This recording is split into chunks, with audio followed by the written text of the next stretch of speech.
This is eCoffee with Experts, where marketers and founders share what's actually working in SEO, AI, and digital growth.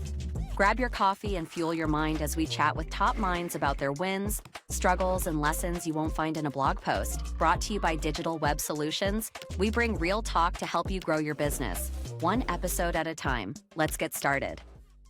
Hey, hi everyone. Welcome to your show, Coffee with Experts. This is your host, Ranmay here. And today we have Charlie Marchant, who is the CEO at Exposure Ninja with us. Hey, Charlie, how is it going? Hey, Ranmay. I'm doing great. Thank you. How are you? Doing well. Can't really complain. Great, Charlie. Before we take this any forward, why don't you talk us through your journey a bit, how it all started, English teacher in Taiwan to now CEO of an agency and running the show and speaking at events. How has been the journey so far? What has been the challenges? And a bit about your agency as well. What do you guys do? And we'll take it off from there. Sure. A bit of a career change now, going from teaching into marketing and running an agency. Yeah. So when I left university, I moved to Taiwan, taught English for a year, which I absolutely loved. Absolutely loved travel, being in different cultures. So I had a fantastic time, but I always knew that I wanted to work in marketing. So when I finished that year, I actually became a freelance writer. So I was working remotely, and that's what led me to Exposure Ninja in the beginning. So I joined the company when it was still a really young company. I was employee number 10 at the time, started as a freelance writer, and then joined the team to actually manage a growing content marketing function. Initially, the agency was just working in websites and SEO, and then it realized actually to do fantastic SEO, it needed that content and digital PR side as well. So I had the absolute pleasure of spending quite a few years of my career building that out.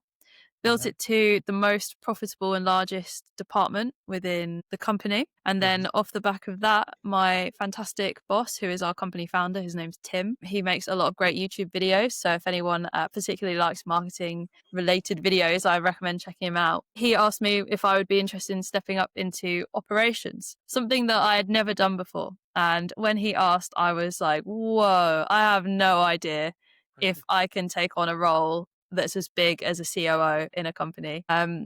And when he asked me, he just said, hey, I want to have all of our other departments and services functioning as efficiently and productively as the content team does. So do you think you can do this for other teams? And I said, I'll give it a go. So I spent 6 years of my career running the operations for Exposure Ninja. It was really fun and fantastic time. The job changed a lot. The company grew a lot during that time. We had some of our best, highest revenue years, the golden years maybe for marketing agencies, where there was quite a lot of growth.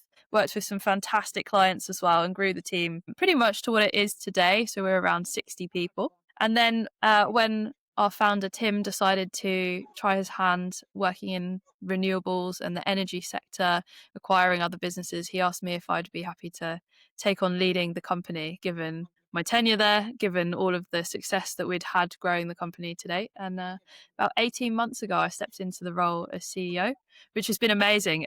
Quite a transition going from back end to front end. Now, suddenly, off in the face of the company, I speak internationally on AI search and SEO, carved out our specialism there. It's definitely our main skill set. What we're known for is our research into AI search, supporting businesses to actually be more visible in ChatGPT and LLMs, as well as dominate on Google, of course, which is what SEO is ultimately all about. And yeah, I've had a fantastic year. We've been nominated for more industry awards for our SEO work than ever before this year. And we are also a certified B Corp as well. The new CEO magic, I would say. I hope so. I'm hoping that the magic stays with me. Absolutely. I'm sure it will. So, close to 13 years now, one experience, I would say, joining in as a content writer to now rising to the CEO, right? What is it one thing you feel, not just as a skill set, but, as an instinct or as a behavioral attitude or whatever you want to call it, right? Beyond just skill sets, which you felt actually worked in your favor in kind of climbing up the ladder. Because we see a lot of people say that if you're stuck in organizations, especially the Gen Z and the newer generations now, they kind of switch, jump every now and then, right? Yeah. So, someone staying there for so long, big rewarded at continuous intervals, and now running the show, speaking internally. What is that thing that you feel you had, which kind of helped you kind of grow the way you have grown? I honestly think it's just down to believing that I can. And if I think about my career 10 years ago, I wasn't aiming to be the CEO of a company. I didn't think that that's what I would be doing in my career. I just loved what I was doing. I loved writing. I loved working with clients. I loved all of the challenges that come with SEO and algorithm changes and figuring that out. But every time I was asked to take on something new, I just always believed that I could probably figure out how to do it. And I think a huge part of that has also been being surrounded with really supportive people who also believe that I can do things, and I equally believe that they can do the things that they want to do as well. So I think it's a lot to do with actually loving what you do and rising to new challenges and pursuing those, working hard at them, and actually wanting to do them as well. I sometimes think when people are thinking about advancing their career or climbing the corporate ladder, you can really tell if someone doesn't actually want to do it. If they don't really love what they do and they're just doing it because they know it will bring a higher salary. And I think when you come into it with that mindset, rather than thinking about it and being intrinsically motivated, thinking about it from the perspective of, I wonder if I can achieve this challenge. I wonder if I can hit these goals. I wonder if I can just give this my absolute best shot and succeed at it. I think that mindset makes a huge difference in how you show up at work and how your career progresses. Lovely, lovely. And then, when you are a COO, I mean, and you kind of, the next step is obviously, being the CEO of the company, which more of Mm. it's like a natural progression, right? So, I mean, either it's CEO, CFO, whatever. So, what do you think are the different challenges of a COO, handling operations, to a CEO? Mm. Technically still handling operations and scaling, right? From a company Yeah. standpoint, but what are the challenges were different, or kind of not the same between the two roles? Sure. I think probably the biggest distinction between those two roles is that one is very back end focused. It's thinking about the processes and the people, your efficiency, your productivity, whether you've got people in the right places, in the right roles where they can excel, but where they can also deliver work at the quality and the speed that you need them to, managing profit margins, managing your spend, all of that day to day side, as well as handling things like client calls and how you manage that relationship building side with some of the clients without necessarily being front facing on the business. It's very rare that the COO is involved directly in new sales, new business, or marketing, or any kind of figurehead type of role. The CEO was a real step change for me because I'd got so used to being back office to serving the company, serving the people, and serving our processes, and actually my focus being entirely on the margin and making sure that the people were happy in their roles. Suddenly it became about how we grow and where we're going and the direction of the company, and people look to you more for your vision and your inspiration as well as your belief in them in a way that you don't really experience in a COO role, because in a COO role, your main focus is getting things out the door, getting Yeah. work delivered on time, making sure that people know what they're doing when they're doing it. When you're in the CEO role, you don't actually have to be as micro detailed as that, but you do have to think, okay, what is it that we offer? What is it that makes my agency great or interesting or different? And how are we going to work with the kind of clients that we want to work with more and more? How are we going to make sure as a team we're at the cutting edge, we're actually innovating and doing interesting research and things that our customers are interested in? So I think coming into that whole world of being front facing as well as doing public speaking and setting the vision, setting the strategy, it was something I initially thought like, wow, this is so different from my skill set. And then when I've come into it and started doing it, I've just found it's the most fun role in the world. I absolutely love it. Lovely. I mean, I could feel the switch in your tone when you, kind of switched explaining from the COO role to the CEO. I'm really happy that you're liking and you're loving it. You're on the international stage now, Charlie. Truly Yeah. exposed, truly exposing your agency out there in a positive way, right? So Yeah. lovely, lovely. Now coming back to the CEO and the AI part, right? So what does generative engine optimization actually look like in the wild, and how are your clients adapting, or you making them adapt? And what are you teaching them to unlearn now? Because so many things have changed in the last 6, 8, 10 months. Yeah, this is a brilliant question.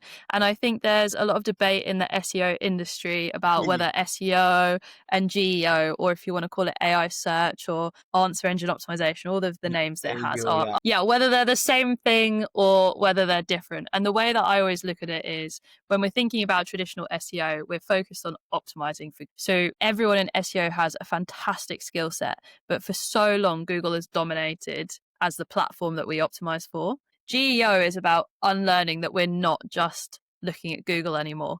We're looking at all of these different platforms, ChatGPT, Microsoft Copilot, Gemini, Perplexity, all of those LLMs. And the thing that makes the biggest difference is when you're optimizing for ChatGPT or other LLMs, we already know they don't share exactly the same results as Google search. If SEO was just a monolithic thing that we do, actually, then all of the search results would be the same, but they're not. So we actually think the biggest thing we have to unlearn as SEOs is hoping that what we've always done will produce exactly the same result on LLMs when they're not working on the Google algorithm. Yeah. Whilst SEOs have all of these incredible skills they've built, they should actually be really excited about this because all of those same skills completely apply when it comes to working with LLMs. The things that they know how to do, but actually they're thinking about it differently. They're thinking about it specifically in relation to the platforms they want to do well on. So all of the technical SEO knowledge that our sector has, things like schema, that's amazing. We still need all of that stuff.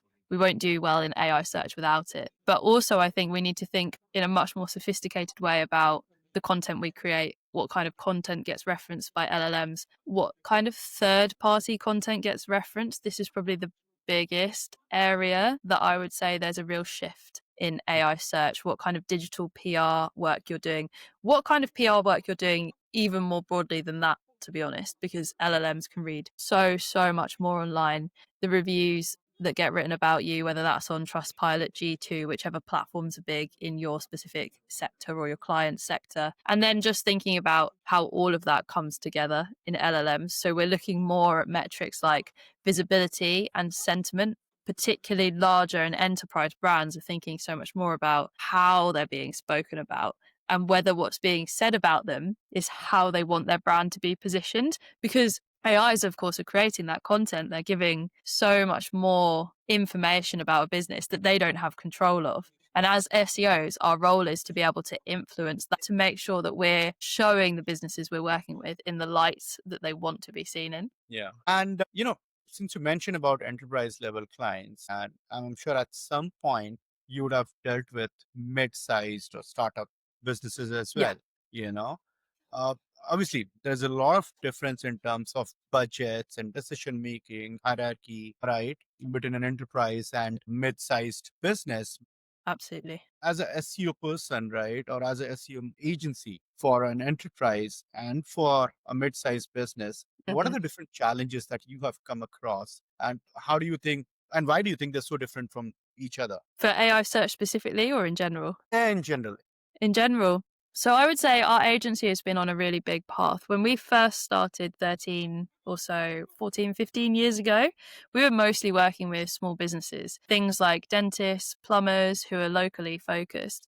And now we work predominantly with mid-market and enterprise businesses. So that has been quite a shift. I think with small businesses and also a lot of mid-market businesses, there's more of a focus on we need leads right now. There is more of a we must get the ROI. We need to find channels that actually deliver for us. We need to make sure that we've got the organic traffic that's going to convert in order to keep our pipeline full. And I think that becomes a bigger priority. When you're working with enterprise clients, there's a lot more complexity within their business. There'll be reasons that they haven't been able to implement certain marketing strategies in the past. They do usually have already successful and performing channels, which is great. And so they tend to work more on specialized projects.